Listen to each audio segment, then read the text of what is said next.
Hello everyone, आज की video में हम करने वाले हैं class 7 perimeter in area chapter 11 introduction. So let's start. सबसे पहले हम पेरीमीटर और एरिया क्या होता है, चैप्टर के नाम से ही हमें पता चल रहा है पेरीमीटर एंड एरिया। तो हम सबसे पहले पेरीमीटर के बारे में जानते हैं और बाद में एरिया के बारे में। तो पेरीमीटर हम उसको बोलते हैं जिसका सराउंडिंग, ये जो बॉर्डर दिख रहा है ना आपको, ये उसको हम पेरीमीटर बोलते हैं, अंदर का। और ठीक है, अगर पेरीमीटर अगर 4 है तो हमें इसका पेरीमीटर निकालना है, ये स्क्वायर है तो हमें इसका पेरीमीटर निकालना है, तो इसको 4 + 4 + 4 या फिर 4 × साइड भी कर सकते हैं। तो इसका आंसर 16 मीटर आएगा। ठीक है, पेरीमीटर सराउंडिंग को बोलते हैं। जो बॉर्डर दिख रहा है ना, ये बीच में भी तो एक स्पेस है ना, इसमें भी बॉर्डर लगा है, तो इसको हम पेरीमीटर बोलेंगे। बॉर्डर जो है उसको हम पेरीमीटर बोलेंगे। और सेकेंड आता है हमारा एरिया।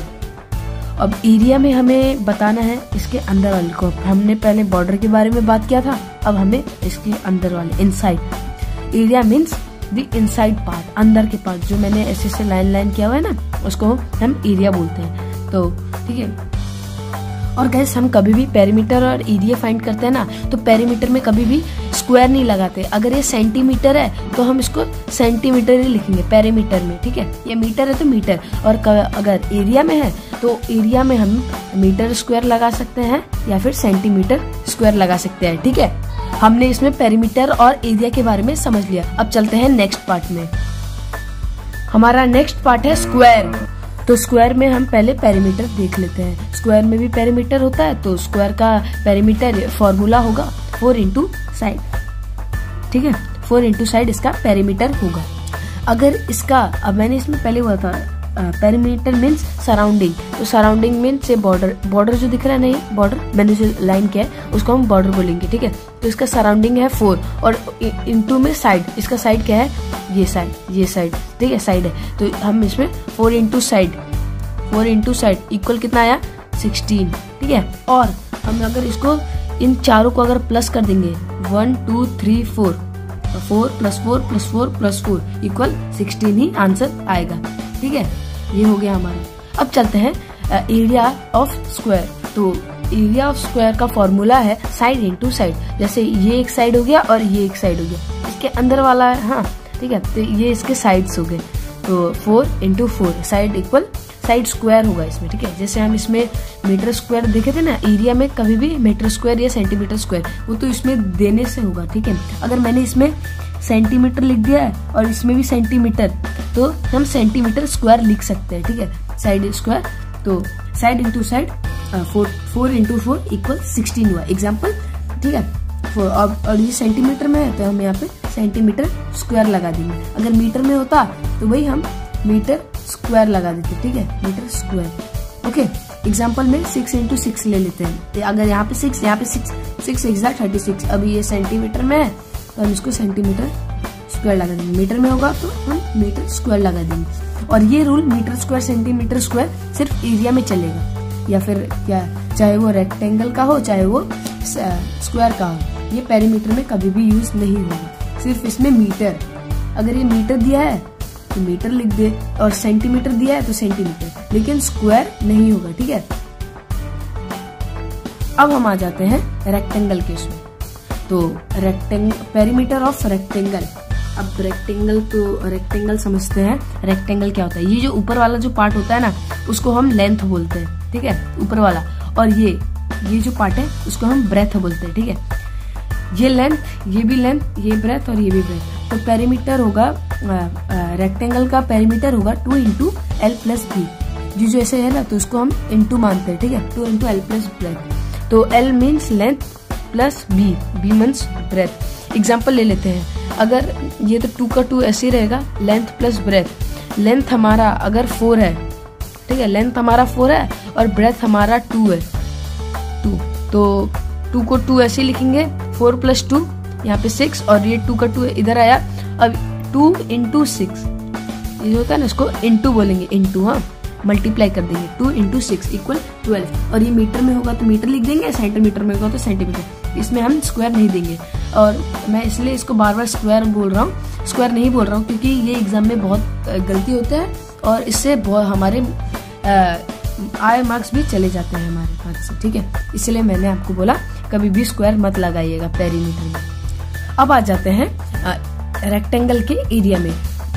मैंने इसमें बोला था फिर से कि इसको हम लेंथ बोलते हैं, इसको हम ब्रेथ बोलते हैं। तो एरिया का rectangle of area equal length into breadth, ठीक है, लेंथ इंटू ब्रेथ होगा इसका एरिया।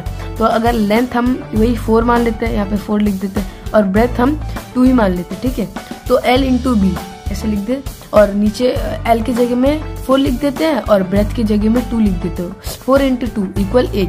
और अगर ये हम मीटर में दे रहे हैं तो हमें यहाँ पे मीटर स्क्वायर देना पड़ेगा, और सेंटीमीटर में देना तो सेंटीमीटर स्क्वायर।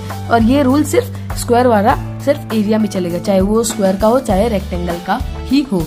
अब ये हमारा खत्म होता है रेक्टेंगल एंड स्क्वायर और पेरीमीटर एंड एरिया। अब चलते हैं पैरेललोग्राम में, ठीक है। तो पैरेललोग्राम में क्या होता है, नया नाम होगा। तो ये जो दोनों साइड है ना, ये और ये साइड, उसको हम पैरेललोग्राम बोलते हैं। और ये जो नीचे वाला है इसको हम बेस बोलते हैं, ठीक है। तो इसका एरिया हमने फाइंड करना है। तो इसका एरिया है B into H, means base into height. B means base, H means height, ठीक है। तो और हमें इसमें हाइट पता करना है। तो हाइट पता है क्या होगा, आपको लग रहा होगा कि ये अगर ये बेस है, ये नीचे वाला लाइन है, अगर वो बेस है तो ये हाइट होगा ना। ऐसा नहीं है, लेकिन ये हाइट नहीं है, बल्कि यहाँ से जो एक पॉइंट कट के यहाँ पे आ रहा है, या फिर यहाँ से अगर मैं मान लूँ तो ये ऐसे आ रहा है ना, तो इसको हम हाइट बोलेंगे। इसको नहीं बोलेंगे हम हाइट, इसको बोलेंगे, ठीक है। ये H, ये हाइट, ठीक है, हाइट ये होगी। तो पैरेललोग्राम ये होता है। इसका एरिया हमें निकालने बोलेगा, तो बेस इंटू हाइट। ये इसको और इसको इंटू मल्टीप्लाई कर देंगे, ठीक है, इंटू कर देंगे। चलते हैं नेक्स्ट पार्ट में, ट्राइंगल। ट्राइंगल का एरिया क्या होगा, अगर हम पैरेललोग्राम ले लेंगे इसकी तरह ऐसे, तो ये ऐसे हो जाएगा, और हम इसके बीच में एक लाइन को कर देंगे, ठीक है। तो ये भी एक ट्राइंगल हो गया और ये भी एक ट्राइंगल हो गया, ठीक है। तो ये 1 हो गया और ये 2 हो गया। देख रहे हो, ये दोनों आपस में वो हो रहे हैं, मतलब डिवाइड टाइप में लग रहा है ना। तो हाफ हो गया, ये हाफ ट्राइंगल, ये हाफ ट्राइंगल, ये इंटू बेस इंटू हाइट। अब मैंने क्या बोला था, ये जो चीज है, ये जो लाइन जो है, उसको हम बेस बोलते हैं। और ये यहाँ से निकल के है ना, लेकिन यहाँ से अगर निकल के आया तो ये हाइट हो जाएगा, ठीक है। Half into base into height, इसको हम बोलेंगे ट्राइंगल का एरिया। जैसे ये नीचे वाला बेस है ना ट्राइंगल, ये बी, और ये जो लंबा सा लाइन जो कट के आ रहा है यहाँ पे, उसको हम हाइट बोलेंगे, ठीक है। चलते हैं नेक्स्ट पार्ट में। ट्राइंगल भी हमारा कंप्लीट हो गया। लास्ट पार्ट है, सेकंड लास्ट पार्ट है हमारा सर्कल। सर्कल में एक सर्कल बना लिया, ये जो है ये बीच का सेंटर पॉइंट है, और हम इसको ऐसे आधा में, हम आधा को करेंगे ना, तो ये रेडियस हो गया, ठीक है। ये रेडियस बन जाता है, इसको हम रेडियस बोलते हैं, हाफ। और ये जो पूरा लाइन कट के आ रहा है ना, ये ऐसे पूरा हाफ इधर हो गया, और ये जो बीच का लाइन है इसको हम डायामीटर बोलते हैं। क्या बोलते हैं, डायामीटर, ठीक है। ये डायामीटर हम कहीं से भी काट सकते हैं, ऐसे भी काट सकते हैं, लेकिन देखो ऐसे, ये एक पूरा डायामीटर हो गया। डायामीटर कैसे बनता है पता है आपको, R प्लस R। अब R का मीन्स क्या है, R का means radius, radius plus radius equal diameter. और इसका जो ये बाउंड्री है ना, बाउंड्री बॉर्डर, इस बाउंड्री को हम पेरीमीटर बोलते हैं। और हम इसमें पेरीमीटर यूज नहीं करेंगे, हम इसमें यूज करेंगे सरकमफेरेंस। तो इसका सरकमफेरेंस होगा ये सर्कल का 2 पाई R। अब पाई क्या होता है, पाई ये जो निशान है ना, ऐसा इसको पाई बोलते हैं। और पाई होता है 22/7 और 3.14, ठीक है। हो गया ये कंप्लीट सर्कल का। अब सर्कल का एरिया में चलते हैं। सर्कल का एरिया है पाई R स्क्वायर, ठीक है। पाई तो हम लोग ने समझ लिया था, पाई होता है 22/7, पाई लिख दिया हमने 22/7, ठीक है। और R square means R into R। R square means R का 2 बार, तो R इंटू R होगा पाई स्क्वायर। अगर R 4 है, एग्जाम्पल R 4 है, तो हमें इसको फिर 4 से ही मल्टीप्लाई करना पड़ेगा। एग्जाम्पल पाई है ना, तो पाई अगर 22/7 लेते हैं, इंटू R है 4/4, ठीक है। तो 4 4 से कितना होता है 4 4 जा होता है 16, 16 इंटू 22/7, ठीक है, ये आपका आंसर होगा। और हम इसको काट सकते हैं। नेक्स्ट पार्ट में चलते हैं। एरिया ऑफ पार्ट्स मीन्स ये जो आपको स्क्वायर दिख रहा है ना, और इसके अंदर भी एक रेक्टेंगल है साइड से, स्क्वायर ही मानेंगे, स्क्वायर में है ना, तो इसका ये जो मैं शेड कर रहा हूँ अभी, ये पार्ट, ठीक है, ये पार्ट, अगर मेरे को ये पार्ट, ये अंदर का पार्ट फाइंड करना है, इसका नहीं, इस पार्ट का नहीं, इस पार्ट का सिर्फ फाइंड करना है, तो हमने इसका नाम दे दिया पहले ABCD, ये एक नाम हो गया ये पूरे का। और फिर ये जो इसका हमें फाइंड नहीं करना है, तो इसका नाम है PQRS, ठीक है। तो सबसे पहले हमको इसका पूरे का पेरीमीटर लेना पड़ेगा, ठीक है, एरिया या पेरीमीटर। एरिया ऑफ ABCD का माइनस PQRS, ये, ठीक है, ये PQRS, ठीक है। तो इसको हम माइनस करेंगे तो हमारा आंसर आ जाएगा। और हमने अभी तक इसमें कुछ दिया नहीं है, तो हम यही तक चलते हैं।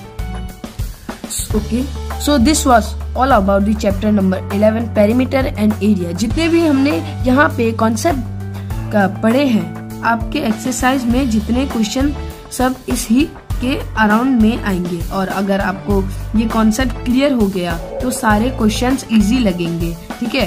So thanks all for this chapter, and I am coming back with new chapter. Till then, take care and goodbye.